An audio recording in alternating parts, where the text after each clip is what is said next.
एक दिन गांव में खबर फैल गई कि वीआईपी लोग आ रहे हैं। सब ने दौड़ लगा दी। किसी ने सड़क को साफ किया, तो किसी ने तालाब की सफाई शुरू की, तो किसी ने जूठा हुआ कार्ड बनाया। लेकिन जब असल हकीकत सामने आई, तो वो दिन गांव की आंखें खोल गया। ये कहानी है दिखावे, गुरूर और असली इज्जत की पहचान की।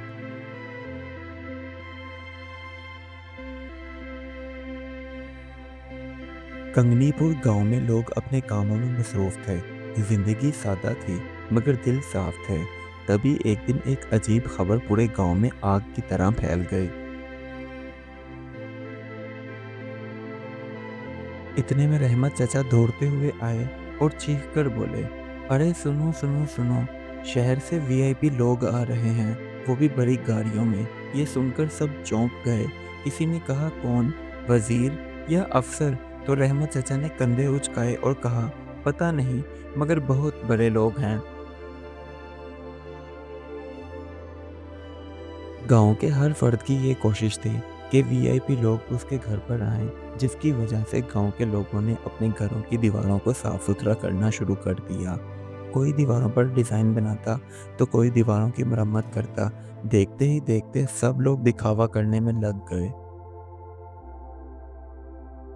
गांव के हर फर्द की ये कोशिश थी कि वीआईपी लोग उसके घर पर आएं, जिसकी वजह से गांव के लोगों ने अपने घरों की दीवारों को साफ सुथरा करना शुरू कर दिया। कोई दीवारों पर डिज़ाइन बनाता, तो कोई दीवारों की मरम्मत करता। देखते ही देखते सब लोग दिखावा करने में लग गए। उसी गांव में एक औरत सकीना रहती थी। वो सीधी सादी औरत थी। लोगों ने कहा, सकीना, तेरा घर तो सबसे मैला है। वो मुस्कुराकर बोली, मेरा दिल साफ है, बस यही काफ़ी है। उधर गांव के सरपंच जमील साहब, उन्हें एक ही बात सता रही थी कि वीआईपी लोग आएं और मेरा नाम बन जाए। बस इसी वजह से वो बार बार कह रहे थे, जल्दी से सफाई करो, जल्दी से, कोई गलती नहीं होनी चाहिए। बच्चों से स्कूल की दीवारें रंगवाई जा रही थी, जिसकी वजह से उनके कपड़े मैले हो गए, मगर काम खत्म ना हुआ। और उस्ताद साहब की ज़ुबान पर यही अल्फाज थे कि जल्दी करो जल्दी, वीआईपी लोगों को तालीमी निज़ाम दिखाना है। इतने में गांव के बाजार में शोर मच गया, वेलकम वीआईपीज वेलकम। दुकानदारों ने बोर्ड लगा दिए। कोई पकोड़े बना रहा था, तो कोई झंडे लगा रहा था। इसके अलावा गांव के अमीर लोग भी अपनी तैयारियों में मसरूफ थे। उनका कहना था कि वीआईपी लोग सिर्फ हमारे ही घर आएंगे, क्योंकि हमारे घर ही उनके रहने के लायक हैं।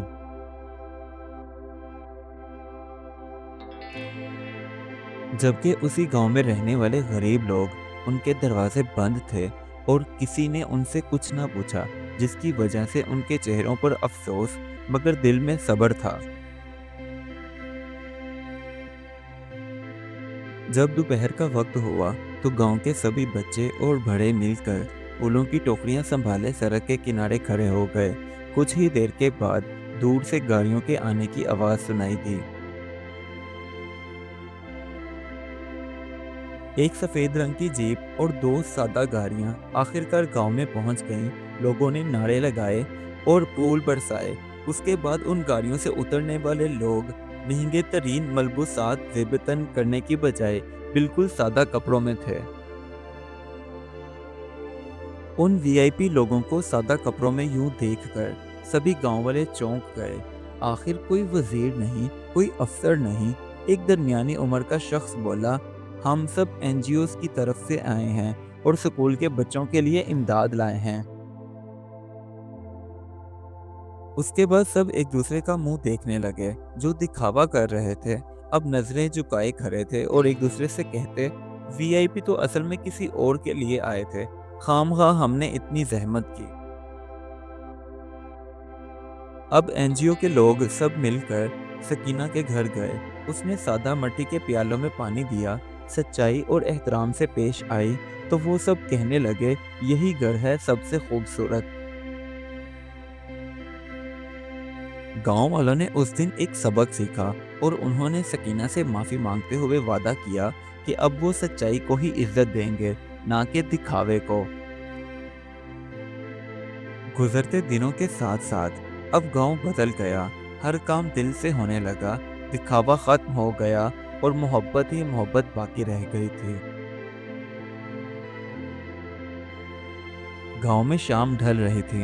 रहमत चचा ने मुस्कुराकर कहा, अब जब भी वीआईपी लोग आएंगे तो हम खुद ही उनके काबिल बनेंगे। ये सुनकर सब हंस पड़े, मगर दिलों में रोशनी जाग उठी थी। इस कहानी से हमें ये सबक मिलता है, असल इज्जत दिखावे में नहीं, सच्चाई और खुलूस में होती है। इसी वजह से तो कहते हैं, जिसे लोग कम समझते हैं अक्सर वही सबसे ज्यादा इज्जत पाते हैं। Do like my videos and don't forget to subscribe my YouTube channel. Also press the bell icon.